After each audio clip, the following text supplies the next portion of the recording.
Well, you know how most people want to hit the driver straighter and longer. Today I have 3 tips that are going to help you achieve that with very little practice. These 3 tips are going to make a real difference to your game instantly. I'd like to share with you a short story of a guy called David that came to me for some lessons. Now, David was a decent player, hitting kind of mid-90s, but really frustrated with his driving game. He hit a lot of drives that would start right and go right. And I bet a lot of you can understand how that feels. He was really frustrated. So we gave him these 3 checkpoints, which I'm going to share with you in a minute. These 3 steps that are going to make a huge difference to your game, that changed his game and lowered his scores by 10 shots in the following weeks. He was really, really thrilled with the results, and I'm sure you will be too. So keep watching to learn these 3 checkpoints that are going to make a huge difference in your game today.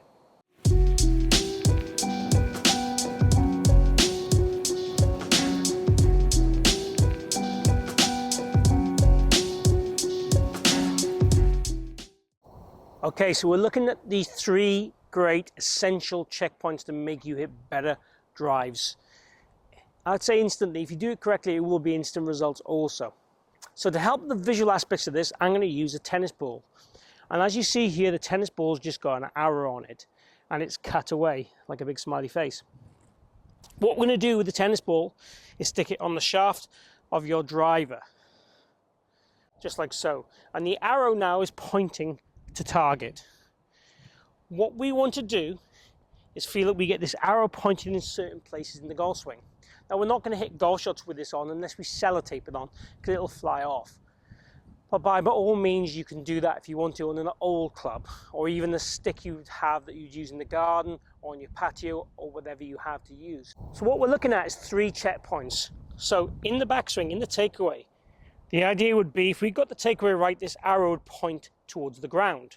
If the arrow points horizontally away from me, that club face is starting to be rolled open.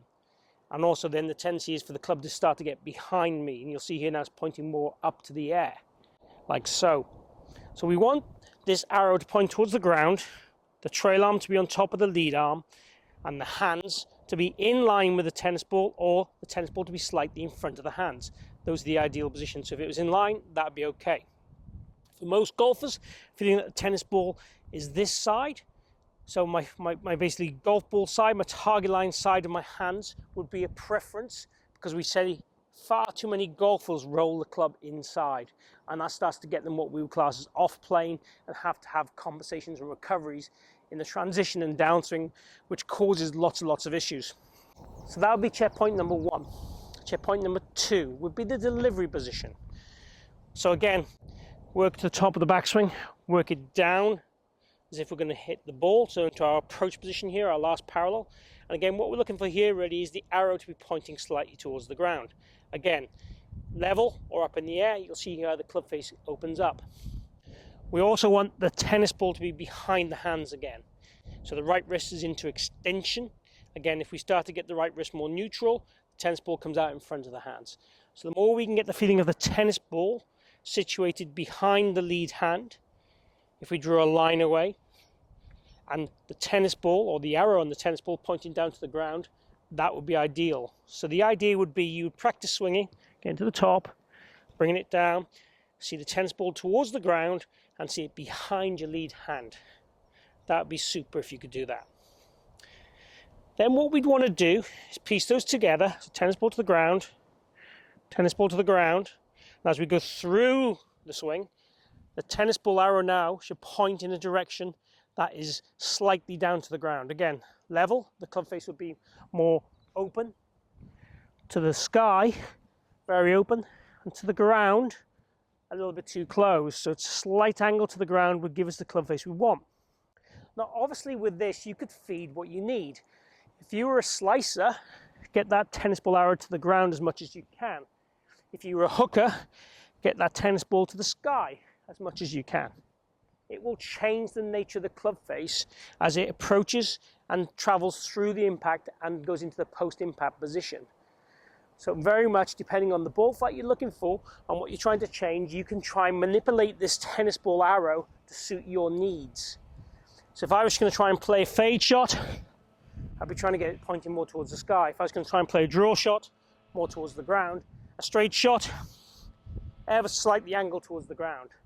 But certainly in the terms of feeling what I need, if I needed to add more rotation to the shaft through the golf ball, I'm looking to see that arrow rotate to the golf ball as a visual. But in nature, with this video, the 3 checkpoints would be arrow to the ground, arrow to the ground, arrow slightly to the ground.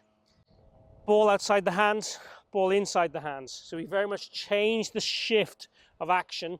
And if you look at what my wrists do to create that, my wrists go from an extended lead wrist to a flex lead wrist. And you see how the plane then has a change of direction.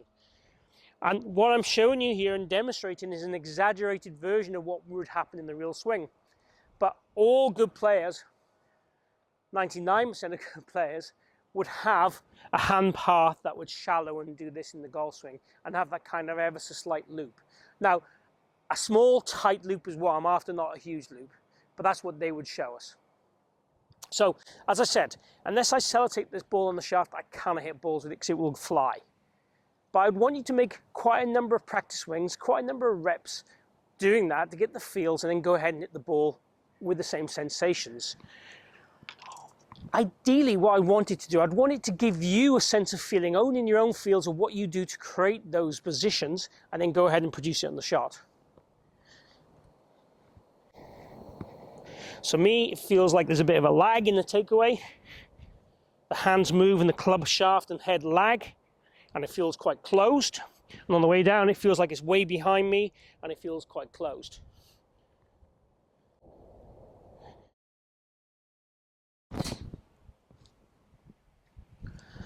And I certainly felt like I had more of that change of direction in the golf swing. It felt different, which is what I want. I want the practice to feel different. Otherwise, I'd be knowing that my golf swing is perfect and is far, far from perfect. I want your practice to challenge you to change. I want you then to own some feels or some thoughts or some concepts that you can take to the course to play better golf straight away.